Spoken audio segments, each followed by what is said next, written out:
We are here with King Shampz from West Philadelphia. West Philadelphia, born and raised, right? Yes, sir. Yes, sir. Yes, sir. Yes, sir. So I also learned that you call yourself AKA the Berry Gordy of street hip hop. Is that correct? Yes, sir. Yes, sir. Yes, sir. So I, where did that I come take that from? title. I take that title very seriously. I mean, I'm very influenced, man, by the Motown sound, and what Berry Gordy and what those guys were able to do, in that era of music. And I feel like I could do the exact same thing, not only in hip hop, but all genres of music. But in the genre that I'm in, I definitely feel like I can evaluate talent like that. I definitely feel like I have that kind of talent, and I want to continuously push that legendary status forward. You know what I'm saying? Like the movement that they made was it took over America, man. So why not, give yourself that kind of moniker to kind of keep yourself, in a certain level of a standard. You know what I mean? Yeah, yeah, it's awesome. So you grew up in West Philly. Who are your? Let me start with my influences. As a kid, one of my favorite rap groups was the Goats, and I know you thought I was going to say the Roots, but the Goats were one of my favorite groups, and the Roots were right behind them. They were live instrumentation. It was not a lot of hip hop that was doing it. It was pretty new. It was pretty unique to that Philly area. Who were Yeah. your influences in Philly growing up, and even outside? Oh, well, I grew up during the DVD era. You know what I mean? So you talking about all of the battle rappers that was coming out during that time in the city. You talk about State Property or Beanie Siegel. That was like my era. PD Crack, Oskino, and all of those guys coming from the city.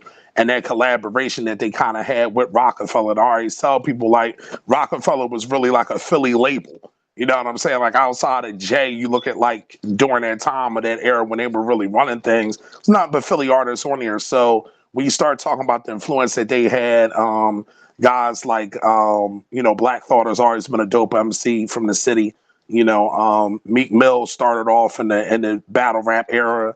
So many other guys like RJ Payne came from that era. He was Rain Man back then. A lot of people Okay. don't know that. Yeah, but he was from that like DVD battle rap era as well. So it was a plethora of people that you saw, that influenced me to be like, you know what, I'm nice. I can, what I mean, take this shit off the porch, you know what I mean, and do my thing as well. So it's real dope to have a whole city, that's always been lyrically inclined, and I feel like I definitely have to, take pride in what I do. Yeah. Yeah, that's fantastic. So you do have a new album out. You've been putting out music. So I have this great tool called AI, and but I think I don't think it's always correct. It said that you started putting out music in 2014. I went back and found music as old as 2012. Yeah, yeah, Kings and Kings. That was the first project that me and my brother did. Azzan, that's my frequent collaborator. He makes all the beats, all of the hooks. Okay. Yeah, he puts it together real well. So yeah, we've been grinding for a while, man. We definitely have a certified catalog and discography that people can check out.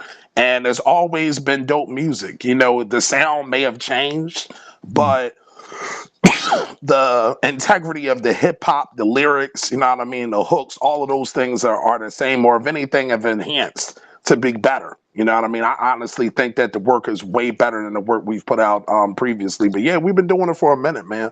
For sure, for sure. Now, is that your biological brother or just like your homie? Oh no, that's Just same Shazam. mom, same dad. Or no, Yeah, I'm sorry. As in, yeah, yeah. yeah, okay. Azan, yeah, And so Azan. does he Yep. contribute? Does he just a zombie? I'm sorry, I said that wrong.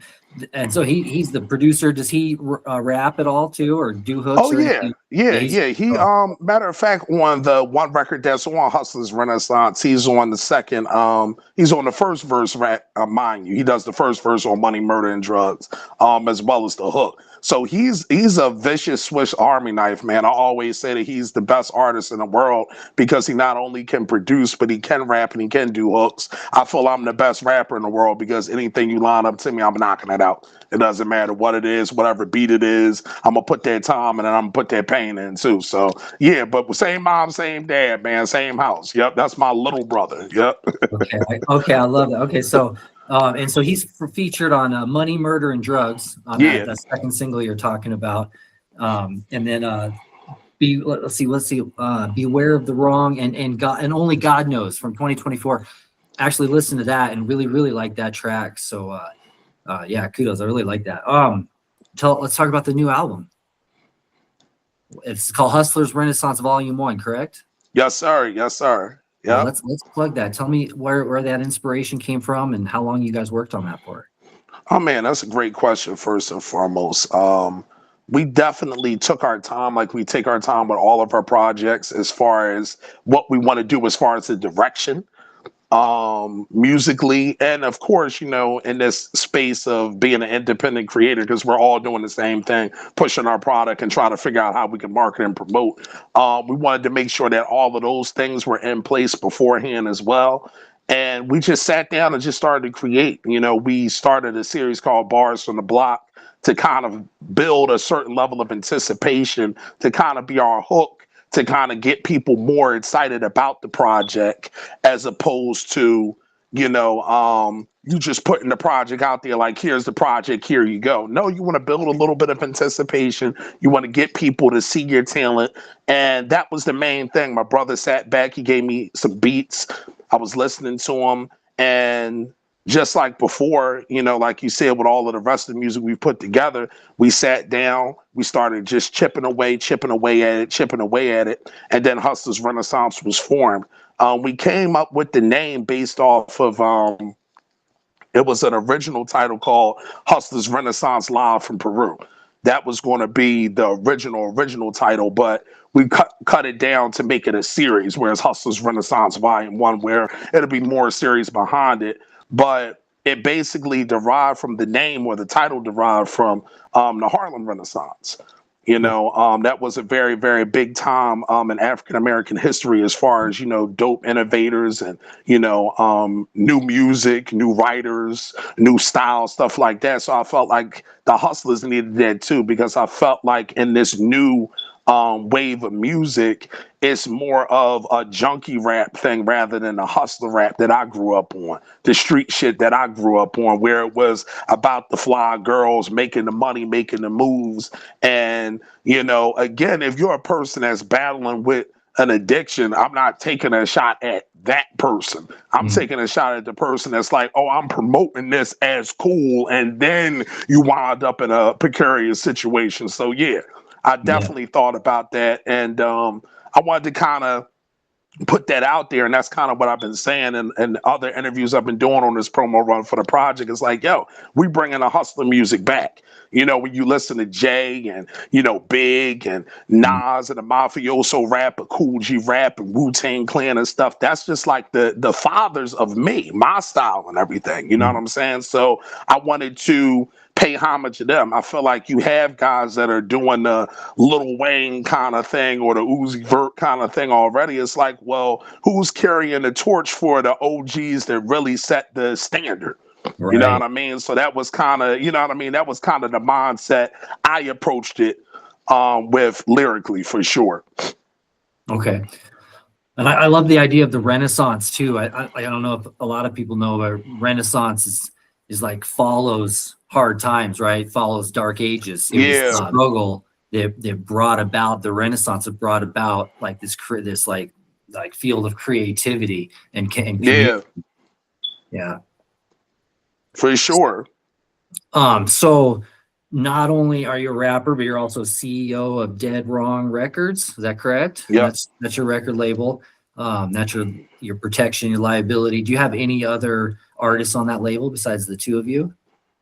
Oh yeah, my main man Frio.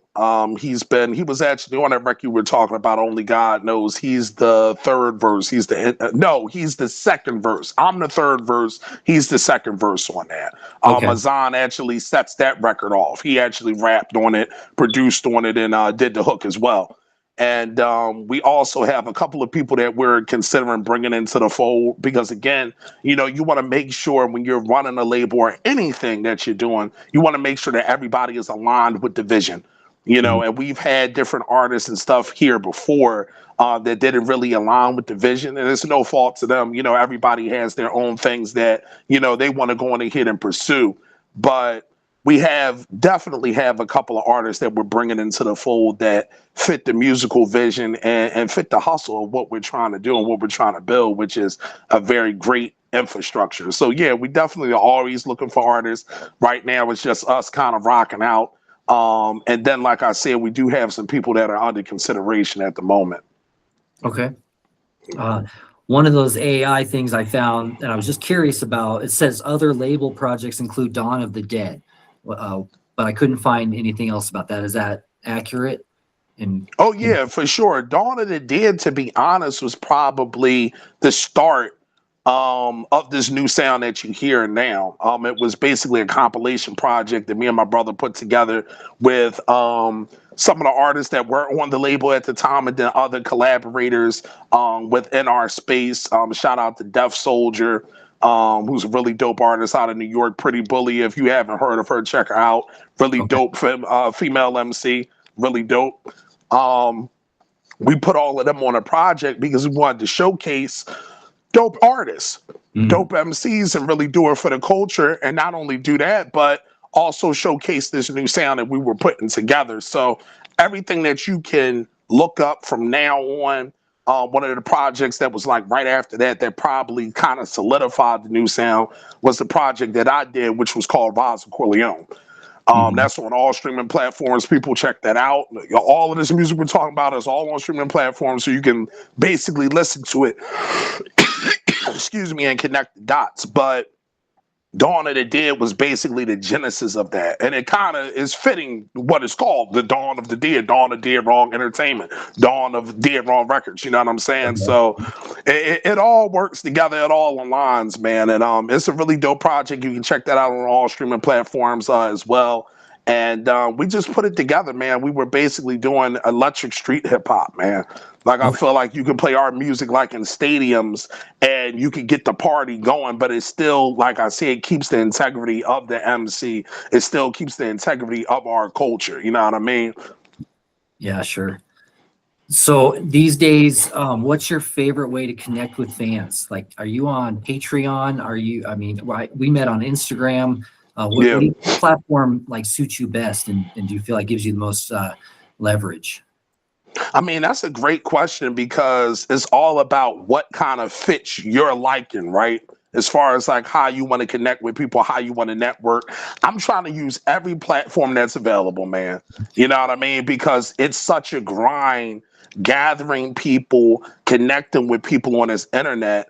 You want to make sure that you're using every available tool so you can continue to keep your traction and everything going that you're building up, your momentum that you're building up, rather. You know what I'm saying? So Right. any platform, whether that's Instagram, TikTok, Twitter, whatever the case may be. Now, again, we may not be what's the word I'm looking for? You may be kind of iffy about different platforms. Say you may be a more Instagram guy, but you like, I do need to get on the TikTok a little bit and see what's going on. Do that. See what's Yeah. going on. You can gather some people on there, especially if you're really putting together high quality product at a high level. Yeah.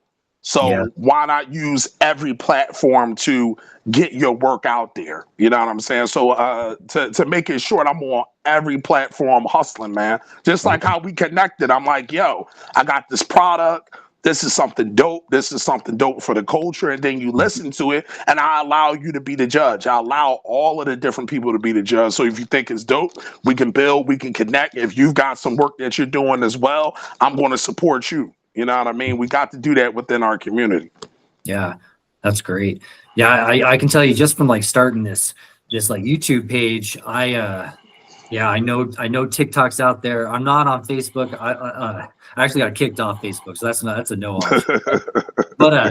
But I know, I'm like, man, I got to get it on TikTok, and I got to just kind of keep putting it out there. But yeah, that's good advice. It takes a lot of energy to do all that. It takes a lot of energy just to be on Instagram, let alone to have a YouTube channel and all that. But so you do all that yourself?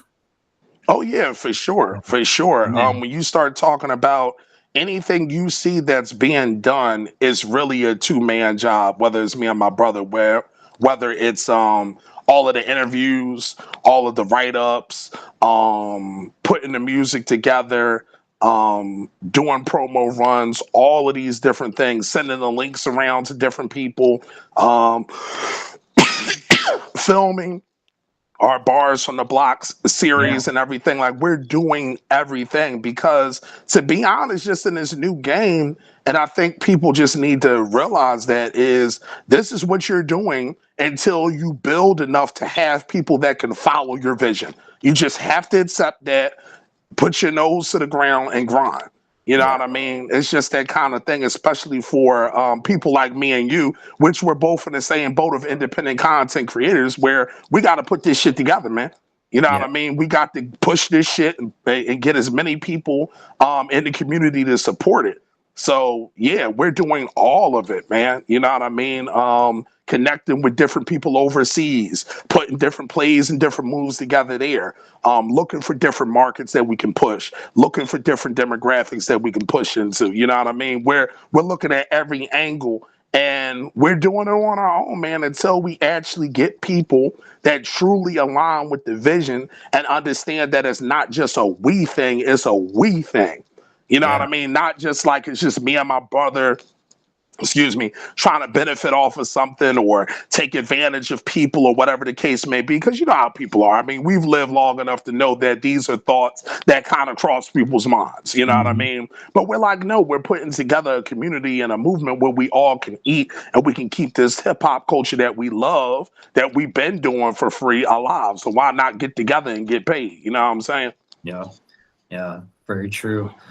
You mentioned Europe or overseas. Like, that's man, I think so many people don't tap into that market, but that market, like Japan and Europe, huge hip hop fans. And it's like, if you've got 1,000 fans in the States or just in your state, that, that multiplies throughout the country, and even more so overseas. And so, yeah, I think that's a great idea. I think even a friend of mine told me he was able to advertise on Instagram somehow overseas and pick like several markets overseas, and he picked like 3 or 4 countries. I'm not sure how exactly it worked. I need to ask him more about that, but he said his like follower count went up like threefold on his Instagram and just got a ton of traction for, a little bit of money. So that's a great advice for artists for sure. Yeah, it is. It is. Can you tell me more about the Bars from the Block? Because I did see it on Instagram, but can you create a vision for the listeners about that? Absolutely. It's really something that I feel is twofold. It definitely goes back to what I was saying as far as doing it for the culture, but also building your own brand, right? So the part that's building it for the culture is rapping over these classic instrumentals that we all have listened to, we all know, we all love.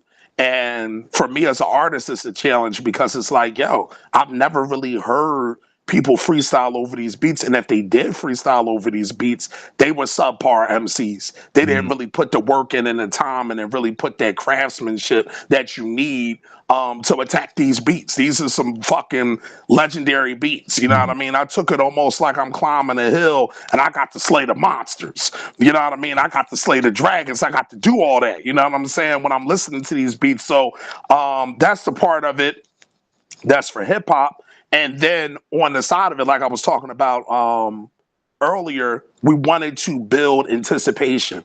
Where it's like, okay, we've seen so many people in our space have really, really dope freestyles to other people's beats. And then we actually listen to their original material and the shit is trash. Like, it's not good. You know what I mean? It's not really thought out. it's not anything good that's from an original production side of things. So what me and my brother sat back and thought of is like, hey, we've got talent. This is something that you recognize. This is something you know. This is something you like. And you're like, oh, this guy's spitting on here really dope. What else do you have? Oh, well, we've got the catalog right here. You know what I mean? It's a hook, line, and sinker. It's almost like if you in baseball, you throw that slider to the side to let the train the guy's eyes. Now the fastball comes. You know what I mean? Like, that's how we look at it. You know what I mean? Very strategic planning, and that's what Bars of the Block was basically curated to do. And it's been having a lot of success. You know, overseas people have been loving it. A lot of the hip hop heads in the States and all of these different folks are really fucking with it. And hey, we're sitting here doing this interview based off of starting it off with the connection of Bars from the Block. So it shows you that this actually can work if you have a game plan behind it. You know what I mean? So that's kind of what we started Bars from the Block for, and it's been successful. It's game time. Let's get it. Check it, yo, I'm a West Side rapper, mega, a big stepper, lay you for the cheddar, but nigga, a trendsetter. Take two of your hoes and get them wetter, young nigga, rockin' leather, oh yeah, boy, I'm together. Fast dope jabs, I slide like Mayweather, slick like James Tony, nigga, you don't know me, homie, I lay you out, you playin' for clout, the wise cozy mouth, I show you what drama about, competing playin' in the drought, I'm standing on one, saw niggas run, fell in love with the gun, wait your tongue, moving bass like a drum, playing with the King Shampz, always get it done. I'm second to none, niggas show me my opponent. Killings happen in moments, I take bodies, I own it. Makes sense, don't it? I'm a bad motherfucker. Niggas straight from the gutter, make your whole fam suffer. I'm a boss player, I ain't banging with the suckers. Haters can't duck us, man, the whole hood love us. That's awesome. All right, man, I'm gonna put you on the spot. Everybody loves a good story. You have a story from your life that like that just brought about change, or some kind of a catalyst that happened in your life, or that, you know, I don't know, that you got some kind of valuable lesson or something like that? You know what? I think, to be honest, in my life, once I finally, I believe, went through my 20s and hit 30, once I like hit 30, I say, you know what? I have to change my mentality in order for me to be great. And this is what I mean. Through my 20s, I was playing the streets. I was doing a lot of different things, a lot of silly different shit that really wasn't amounting to anything. If anybody knows, the listeners, and as you know as well, we all have people that have played that street life. It only comes with two things. It's either death or jail. You know what I mean? You get one of the two boxes. It's no 401k to the streets. Yeah. You know what I mean? Like, that's just the way it is. So I think once I kind of reached that part in life and had those experiences of, you know, dealing with a lot of street beefs and being incarcerated and doing all of those different things, I realized, hey, you know what? At this age, it's time to go hard or go home. You know what I mean? And really focus in on the God-given talent that God's given me. And God opened those doors for me in order for me to be successful and focused in. So I think that's like something that I learned. It's like, yo, life is going to be hard. Life is going to be a motherfucker. But if you have faith in yourself and faith in God, most importantly, you can go on ahead and move through all things. So that's what really life has taught me, for real. Or that experience. Those experiences have taught me, for sure. Amen to that. Yeah. That's awesome, and that's great advice for the youth coming up. I appreciate that. Yeah, for sure. Yeah. Well, listen, thanks for coming on today. And do you have any shout outs? You want to shout out anybody, family, friends? Oh, yeah, for sure. Shout out you for the opportunity. Number one, really appreciate you taking time out of your day, you know what I mean, to sit down with me and discuss this. Shout out to, you know, just hip hop in general, man. All of us that love hip hop, you know what I mean? Shout out to us. We got to keep this fire burning, man, because they're trying to put water on this bitch. And we can't allow that to happen. You know what I mean? We got to keep the torch burning like the Olympics, baby. You feel me? So shout out to us that love hip hop. Shout out to Dead Wrong. Shout out to my brother Azzan. And yeah, man, you know, just shout out to the culture and check out that Hustlers Renaissance, y'all. It's available on all streaming platforms. You can check it out. Check out the discography, the catalog. If you love dope hip hop with dope bars, dope lyrics, dope productions, man, fuck with us, man. You are not going to be disappointed. Yeah, I can vouch for it.